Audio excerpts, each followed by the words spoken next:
Hello दोस्तों, स्वागत है आपका हमारे यूट्यूब चैनल पे। आज हम लोग देखेंगे क्लास 10 के इंग्लिश के क्वेश्चन आंसर की। ठीक है, तो ये आप लोग का चैप्टर 2 है जिसका नाम है टू स्टोरीज अबाउट फ्लाइंग।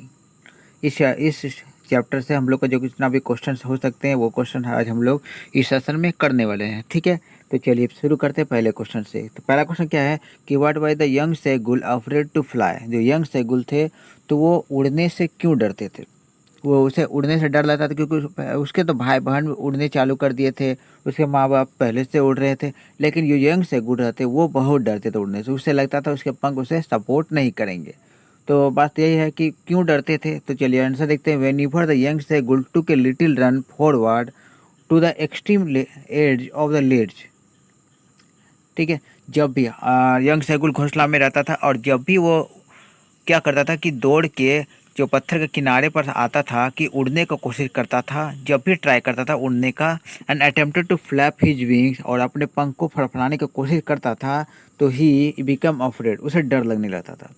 जब भी दौड़ के बाहर आता था और वो अपने पंख को फड़फड़ाने लगता था तो उसे डर लगता था कहीं मैं उड़ पाऊंगा कि नहीं। ठीक है, seeing the vast area of the sea he thought his wings would never support him. जब उसके जब घोंसला था उसके सामने में बहुत बड़ा समुंदर था। ठीक है, और समुंदर को देख के ही इस यंग सैगुल को डर नहीं लगता था। ठीक है, उसे क्या लगता था कि ये इतना बड़ा समुंदर है, अगर मैं उड़ने की कोशिश करूंगा और मेरे पंख मुझे सपोर्ट नहीं करेंगे तो मैं सीधे समुद्र में जाके गिर के मर जाऊंगा। ठीक है, इसी बात से उसे सबसे ज़्यादा डर लगता था, आगे में बहुत बड़ा समुंदर देख के, और उसे अपना पंख पर पूरा विश्वास ही नहीं था। ठीक है, वो उड़ पाएगा। ठीक है, इसलिए वो हमेशा डरता रहा। ठीक है, चलिए नेक्स्ट क्वेश्चन से देखते हैं। ये दूसरा क्वेश्चन इसमें है कि how did the young seagull made his first flight. Young seagull ने अपना पहला उड़ान कैसे भरा। फिर उसी में अथवा में हमने क्वेश्चन लिया हुआ है कि how did the seagull get over his fear of water. जैसे यंग सैगुल जो पानी का डर रखता था, उसने अपने पानी का डर को किस तरह से दूर किया। तो ठीक है, देख लीजिए आंसर देख लेते हैं। ये रहा आंसर। तो at the beginning young seagull was afraid of flying. शुरू में यंग सेगुल को बहुत डर लगता था उड़ने से। उड़ते लगता था उसके पंख उसे सपोर्ट नहीं करेंगे। और उसके बाद दूसरी बात है कि उसके सामने जो बहुत बड़ा समुंदर था उसे देखकर तो और ज़्यादा डर लगने लगा था। ठीक है, तो he get scared of seeing the vast सी।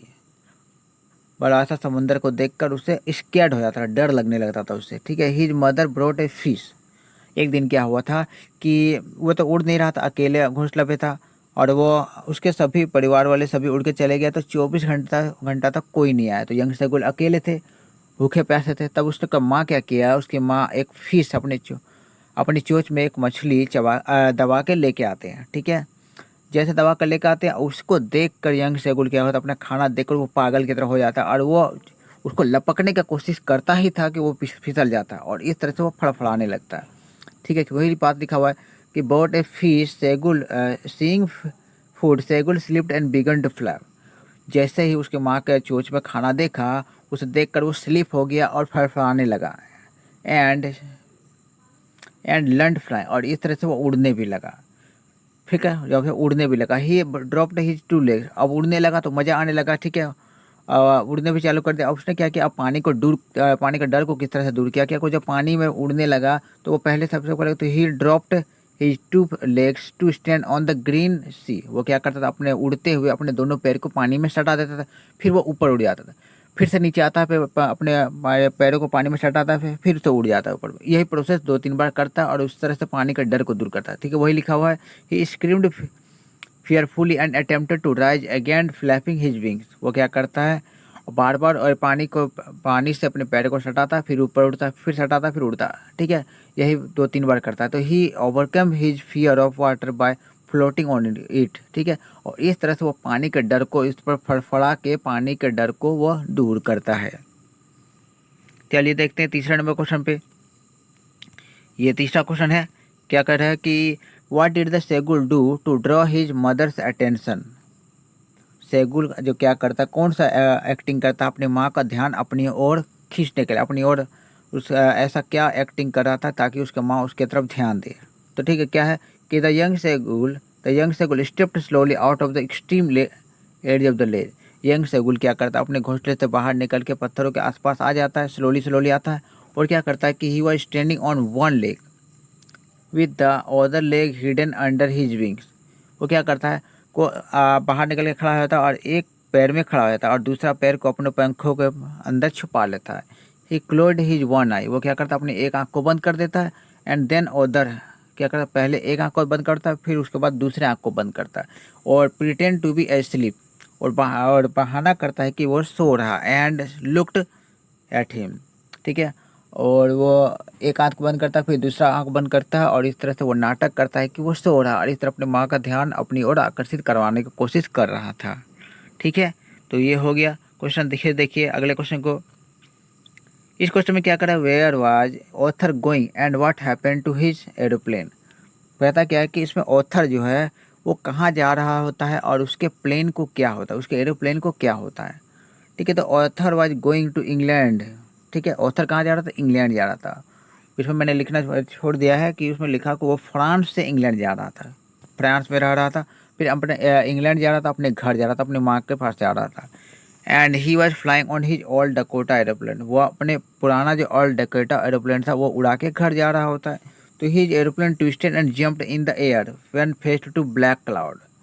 जब प्लेन उड़ाकर घर जा रहा होता है तो सामने वो सब तूफान, बहुत बड़ा बादल दिखता है, बहुत खतरनाक बादल दिखता है और उसी बादल में उसका प्लेन खो जाता है और उसका प्लेन अप डाउन ट्विस्ट होने लगता है, ठीक है। ये हो गया। फिर देखिए अगले क्वेश्चन की ओर। ये रहा आपका नेक्स्ट क्वेश्चन। देखिए, I will take the risk, what is the risk and why does the narrator take it. बोलता क्या है कि मैं रिस्क लूंगा, ठीक है। और रिस्क क्या होता है और नरेटर इस रिस्क को क्यों लेता है। तो चलिए देखिए आंसर में देखते हैं। The narrator was on his way, narrator was on his way to England. Narrator कहाँ जा रहा है, इंग्लैंड जा रहा है, अपना प्लेन ओल्ड डकोटा प्लेन को उड़ाकर इंग्लैंड जा रहा है। Paris was about 150 kilometre when he saw storm cloud.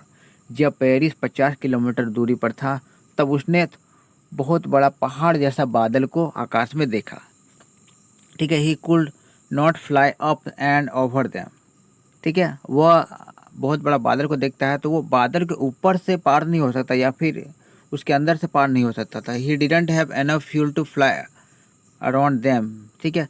और उसके प्लेन में उतना भी फ्यूल नहीं था कि वो साइड से पार हो, बादल के साइड से पार होकर जा सके। तो ठीक है, तो बड़ी उसके लिए उस समय बड़ा मुसीबत का समय हो गया था कि मैं क्या करूं, कि मैं इंग्लैंड जाऊं या नहीं जाऊं। फिर क्या करता है, he thought to go back Paris. उसने फिर एक बार सोचा कि मैं पेरिस वापस चला जाता हूँ।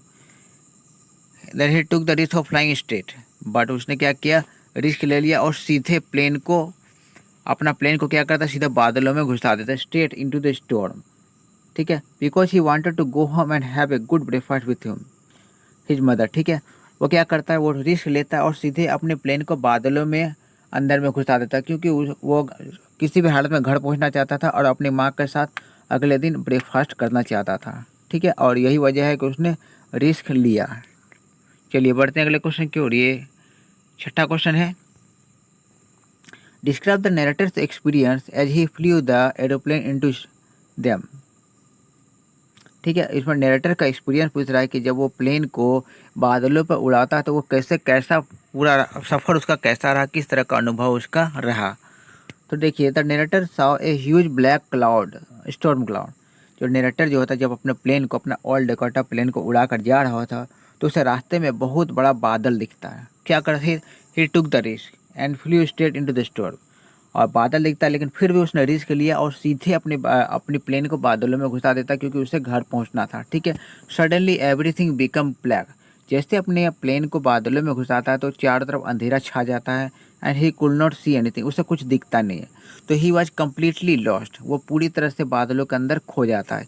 हिज प्लेन स्टार्टेड जंपिंग, उसका प्लेन अब जंप करने लगता, क्योंकि बादलों के अंदर घुस जाता, उसे कुछ दिखाई नहीं देता तो जंप करने लगता, ट्विस्टिंग, इधर उधर अप एंड डाउन मुड़ने भी लगता है। The compass and the other instrument stopped working, और प्लेन का जो कॉम्पास रहता है और दूसरे इंस्ट्रूमेंट रहता है वो काम करना बंद कर देते हैं, ठीक है, काम करना बंद कर देते हैं। तो देन ए ब्लैक एरोप्लेन हेल्प्ड हिम, जब वो पूरी तरह से बादलों में खो जाता है तब उस समय एक काला एरोप्लेन आता है उस जगह में और उसको हेल्प करता है। Black aeroplane help to come out of the situation, और उसको जो है पायलट को जो बादलों में पूरी तरह से खो जाता है और उसे बादलों से बाहर निकालने में मदद कौन करता है, एक ब्लैक एरोप्लेन करता है, ठीक है। चलिए बढ़ते हैं अगले सवाल की ओर। 7वां नंबर क्वेश्चन क्या है, what made the women at the control centre look at the narrator strangely. तो व्हाट मेड द वोमेन, जो वोमेन जो होता है कंट्रोल, जब जहाँ पे कंट्रोल सेंटर रहता है वहाँ पे जो औरत होता है वो नरेटर को बड़ी अजीब टाइप से, बड़ी अनजाने टाइप से क्यों देख रही होती है। ठीक है, तो क्यों देख रही होती है देखते हैं कि when narrator was lost in the black cloud then a black aeroplane helped him in safe landing। बोलता क्या है कि जब नरेटर बादलों में पूरी तरह से खो जाता है, उससे जब कुछ दिखाई नहीं देता है कि किस तरह से बाहर निकलूं, तब उस समय एक ब्लैक एरोप्लेन आता है और वो इसको मदद करता है। ब्लैक एरोप्लेन इससे कहता है कि फॉलो मी, और उसी प्लेन को फॉलो करते हुए ये बादल से बाहर निकलता है।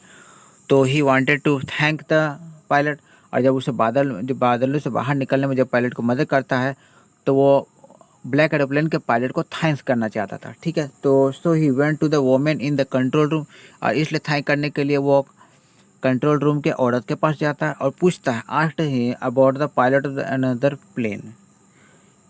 जो वो पायलट जाता है और वो उस लेडी से पूछता है कि वो पायलट कहाँ है जो ब्लैक एरोप्लेन उड़ा रहा होता है। ठीक है, तो जब ये बात उसको लेडीज़ को पता चली, लेडीज़ ने जब ये बात सुना कि जो वो पूछ रहा है कि दूसरा एरोप्लेन का पायलट कहाँ है, तो she looked at him strangely, तो उसे बड़ी अजीब नज़र से देखा, अनजाने नज़र से। And there was no other plane flying that night, और उसने कहा, उस लेडीज़ ने उससे कहा कि उसके सिर्फ और सिर्फ नरेटर के प्लेन के अलावा कोई दूसरा प्लेन आकाश में नहीं उड़ रहा था उस समय। And his was the only plane that could be seen on the radar. वो लेडीज़ कहती है कि सिर्फ उसका ही एरोप्लेन रडार में दिख रहा था। ठीक है, और दूसरा कोई प्लेन आकाश में नहीं उड़ रहा था। ठीक है, तो ये आंसर मैंने करवा दिया। अब मिलते हैं नेक्स्ट वीडियो में।